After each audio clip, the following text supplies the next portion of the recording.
Hello YouTube, and welcome back to this garage that you never thought you'd see again because we were gone for a while. But if you watched the video previous to this one, there's an explanation and hopefully you guys can understand that shit happens and people go through shit, so there's a big delay, but guess what? This is video 3 from when I promised 3 videos and we would start the 240. So honestly, I didn't look at the previous video to see how far we got, so I'm just gonna do a complete run through on everything that we have finished up on, and you're gonna see a startup. Finally, a startup. All right, don't mind the mess over there. We're cleaning. So here is the beautiful motor you guys have seen over and over and over. Everything is put together. Well, I don't have the cover here. We had to take it off during tuning. More on that in a second. But bumper is mounted. Ooh, look at that intercooler. The lights work. Everything looks good. In there you can kind of see there's some seats and harnesses. Let's take a look. Ooh. That's not gonna work. All right. Taking a look inside. Everything's still pretty similar to what it was, I believe. Got everything mounted up. Shifter, center console, everything looks good. Passenger seat. Oh, there's the spark plug cover. Passenger seat, we got the harness bar back there. We got the driver's seat and the harness in. Now for the bad part. So when we were getting everything prepped to start this and checking all the wiring, we had Lonnie from High Boost Motorsports. If you don't know who he is and you guys need a harness built or anything, please check him out. I'll put his Instagram right here. He does a phenomenal job. His harnesses are beautiful. His work is impeccable. Everything worked perfect. The only hiccups we had were routing the wires at the right spot. So errors on our end that he remotely logged in. We connected to the ECU and he was able to tell us exactly how to fix it. It was a quick little flip around of a couple wires and everything was looking perfect. We were deep into getting everything fixed and we weren't recording. Well, I guess we were. We did. So we got the startup recorded, but this right now is after the actual startup. So unfortunately, we couldn't make a video like this with the startup because I didn't really know that Lonnie was gonna have a startup. I thought he was just checking everything, making sure everything was good, and then all of a sudden he's like, hey, fire it up. And I was like, oh, we need to record. So we quickly got some cell phone footage of the startup, and here it is, roll footage. You ready? Ready when you are. On, ignition, fuel pump's primed.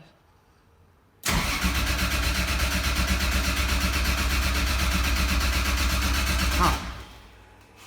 Nada.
There you have it.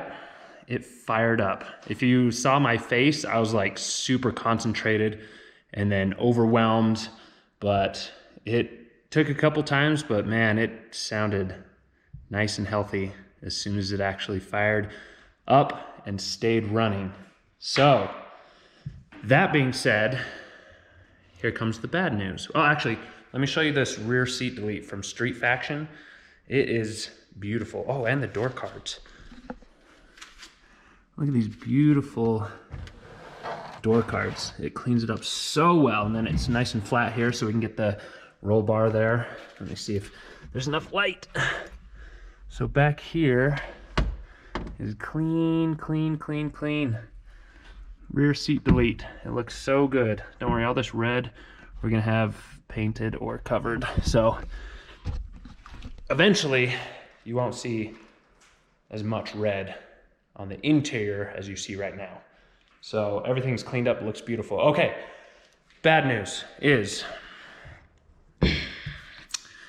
got it running, drove it out into our little cul-de-sac and put it around, make sure everything was good, and realized we could not rev above 3,000 RPMs. And it felt gutless. Even though there was a nice good bass tune on it, it was safe to kind of get on it a little bit. Obviously not go into boost very much because, you know, we don't want to boost on the bass map until we actually get it tuned. But it felt like there was zero power.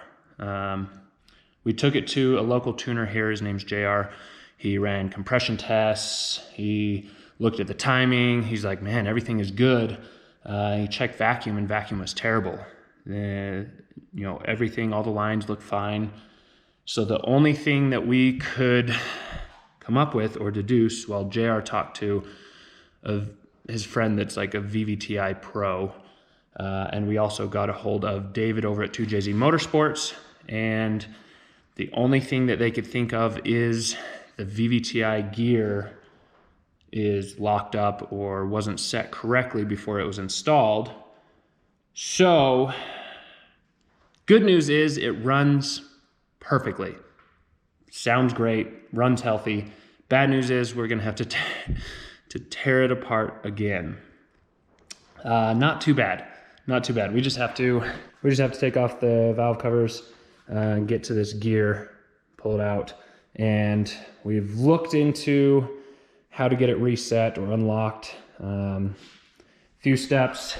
This is kind of, we're guessing, we're hoping, we're crossing our fingers that that is the issue.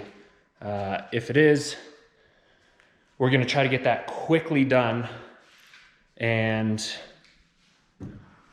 get it fired up, see if it can rev above 3,000. If so, we're driving it straight to JR. JR is gonna tune it. We're looking for, I don't know, 500, mid 500 horsepower. We have flex fuel, so we're gonna tune it with E85 as well.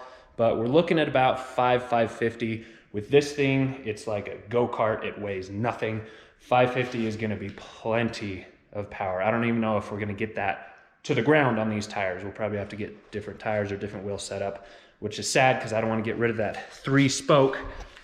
Oh, they look so good. That 3-spoke setup is so nasty. But if we can't get it to the ground, well, okay. This setup would be perfect for drifting because you don't want to hook up. But if we want to go have some fun and race and break some hearts and hurt some feelings with a little 240, then we'll get a little bit wider setup in the rear, something that we can grip and use anti-lag because JR is going to set up some anti-lag for us. We even have the anti-lag switch. Let me show you. Clever. Oh, this side of the car is locked. Why?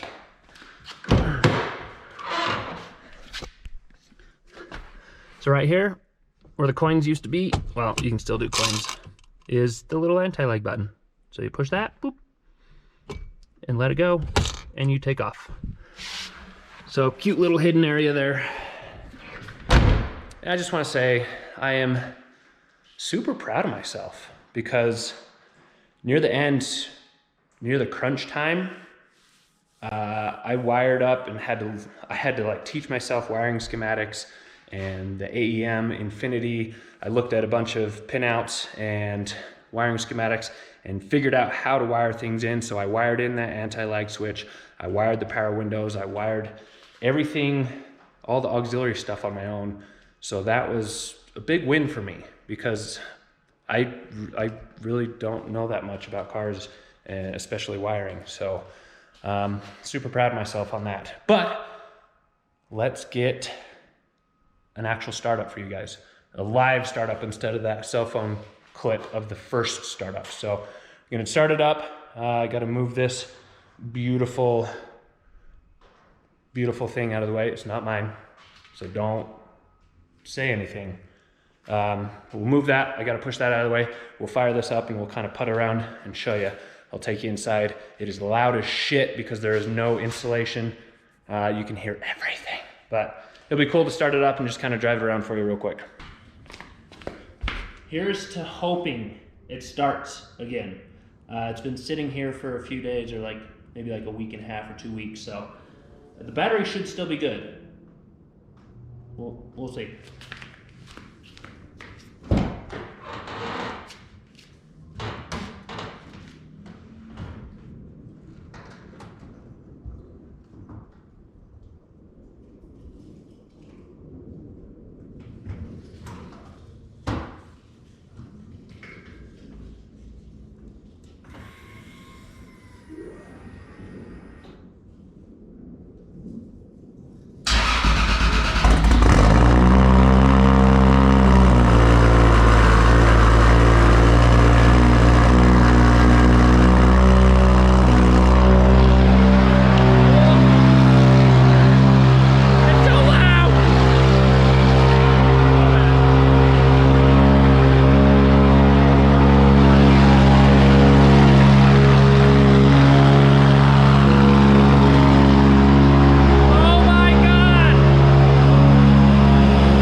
Okay, this car is so loud.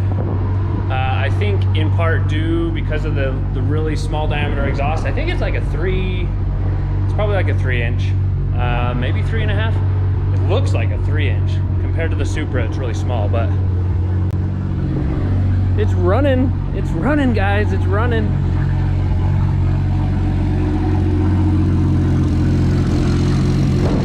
Woo. Everything's working.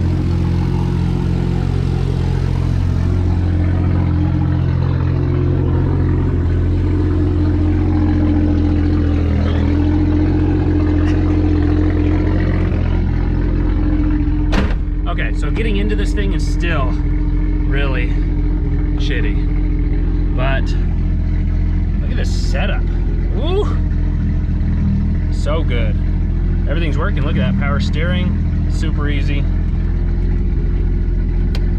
Oh, e-brake, huh?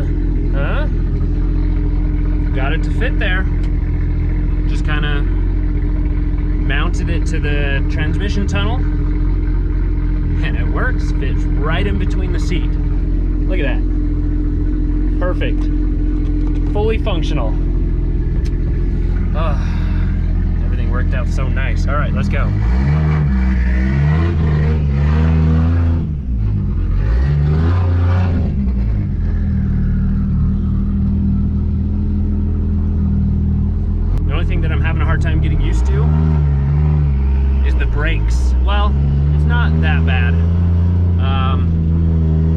no brake booster, so you have to like really push on the brakes.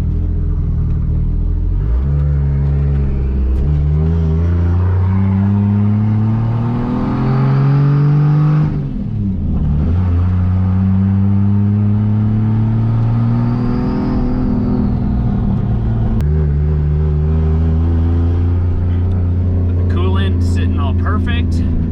So that stock clutch fan is working like a dream. I'm so glad we didn't go electric fans. That would have been a nightmare.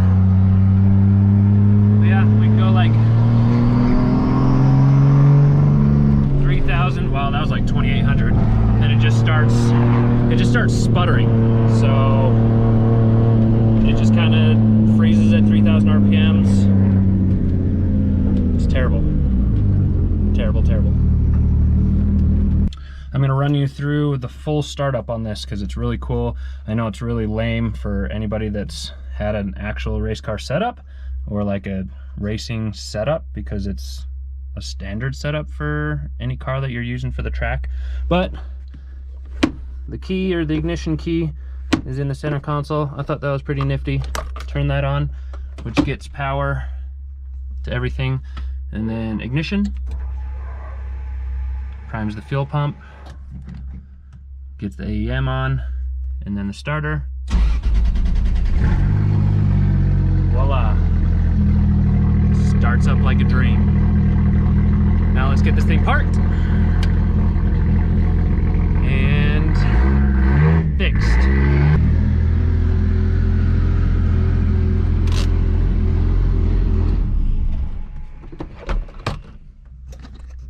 Beautiful. So there you have it.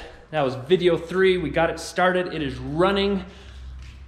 Not as many issues as I thought there. Well, hopefully it is just the VVTi gear. We get it reset. We get it running. We have 550 horsepower that we can go hurt some feelings with. But normally with swaps, there's a lot more issues. So I'm hoping that that's just the only issue and it's done. But we'll see. Everything else checked out. Everything else looked good. So the next videos after this, well, okay. Next video, we're gonna be tearing that apart, fixing it, taking it to JR, getting it tuned and being done. But then after that, all action videos, because then we can start driving it and racing it and drifting it, or attempting to drift it. So lots of learning with that, and you guys get to come along with that learning process and see some, hopefully no wrecks, hopefully no barricades hitting. We'll do open parking lots to practice. But anyway, I want what's in this Supra. So this one has a 3.4 liter stroker in it. We're holding on to it for a friend right now, just kind of giving it a place to live.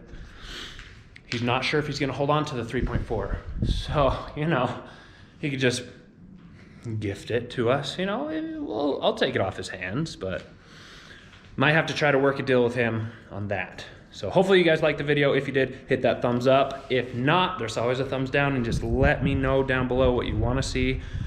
More action videos coming. The 240 is started. All the wrench work in this garage on the 240 is done, aside from the fixing part real quick. But from here on out, it won't be boring.